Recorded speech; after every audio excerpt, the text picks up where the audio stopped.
Salam Sejahtera Mukhtar edisi tengah hari. Bertemu kita kembali di Sabah Hit Online TV bersama saya Nabila Samsudin. Kita ke berita utama. Manfaat teknologi digital saran jahit kepada pertubuhan koperasi. Berjuta galon air dicuri setiap hari di kawasan Sepanggar. 199 bakul makanan diserahkan di PKRC IPG Keningau. Menteri Pembangunan Luar Bandar Sabah Yang Berhormat Datuk Jaim Jahip berkata, pihak koperasi harus benar-benar memanfaatkan penggunaan media sosial sebagai kaedah moden bagi mempromosi suatu produk selain dijadikan alat penghubungan yang berkesan dalam kalangan ahli. Beliau berkata dengan aktif memanfaatkan media sosial dan teknologi digital di internet dalam aspek promosi dan komunikasi. Beliau yakin koperasi akan lebih berkesan. Beliau berkata demikian ketika merasmikan Majlis Penutupan Mesyuarat Agung Tahunan Koperasi Pembangunan Desa Saranan Tenggilan Berhad di Dewan Keturunan Keluarga Damit Tenggilan pada Isnin. Tambah beliau juga turut meluluskan sumbangan sebanyak RM5,000 kepada tabung koperasi bagi membiayai pengurusan KOP Desa.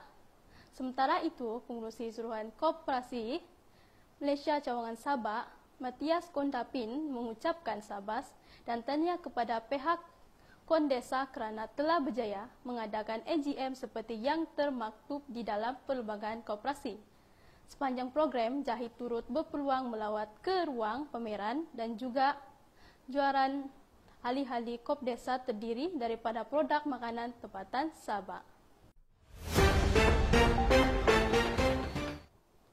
Yang Berhormat Datuk Seri Panglima Dr. Maximus On Kiling berkata, Sabah dan Sarawak dijangka bakal menerima tawaran lebih baik berkaitan tuntutan geran khas mengikut perkara 1125 Perlembagaan Persekutuan.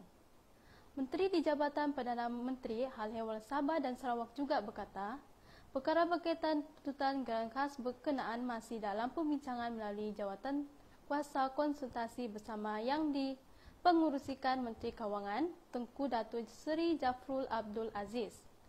Beliau berkata dalam kenyataan pada Isnin, semakan ke atas kawangan serta geran tahunan mengikut perkara 1125 Perlembagaan Persekutuan dan pemulangan 40% pendapatan dan hasil dikutip daripada Sabah sudah diselesaikan sewaktu pemerintahan kerajaan Pakatan Harapan terdahulu, tetapi kerajaan negeri masih menolak tawaran terbabit.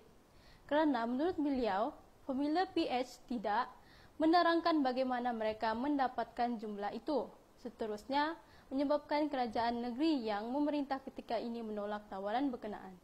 Selain itu, Maksimum juga menjelaskan bahawa negeri Sabah dan Sarawak itu mahukan suatu pemilih yang jelas, telus dan selari dengan apa yang sewajarnya dibayar, mengikut Perlembagaan Persekutuan.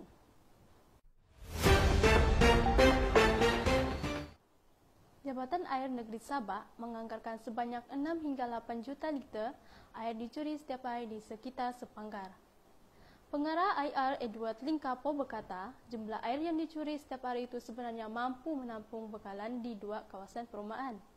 Menurut beliau, penguatkuasa perlu dilakukan secara bersepadu dengan agensi lain kerana ada perkara bukan di bawah bidang kuasa jabatan itu. Kebanyakan kejadian kecurian air berlaku di kawasan Sepanggar yang terdapat pendatang asing tanpa izin atau settingan yang diami warga asing atau tempatan.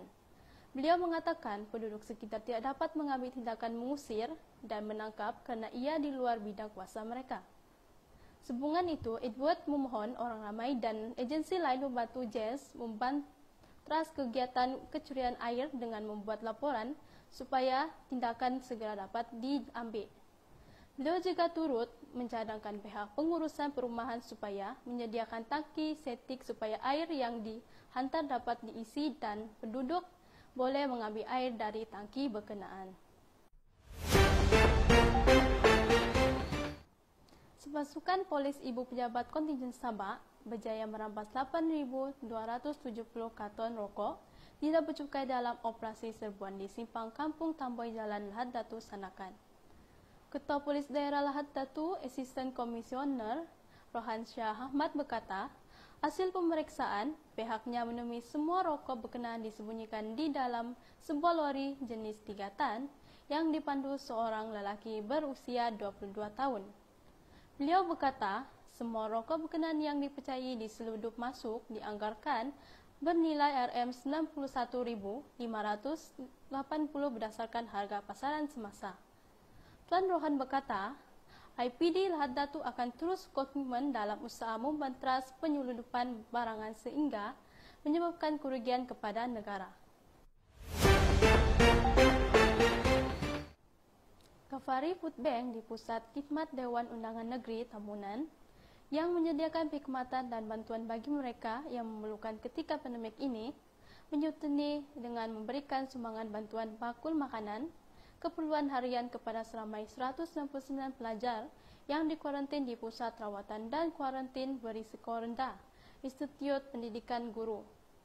Pusat Khidmat Rakyat Parlimen Keningau yang diketuai oleh Diktus Fung telah menyampaikan sumbangan kepada salah seorang pelajar yang menjalani tempoh kuarantin di PKRC, berharap agar sumbangan itu dapat sedikit sebanyak mengurangkan beban keperluan warga penghuni IPG yang dikuarantinkan, serta dapat dimanfaat sepanjang menjalani tempoh kuarantin kepada mereka.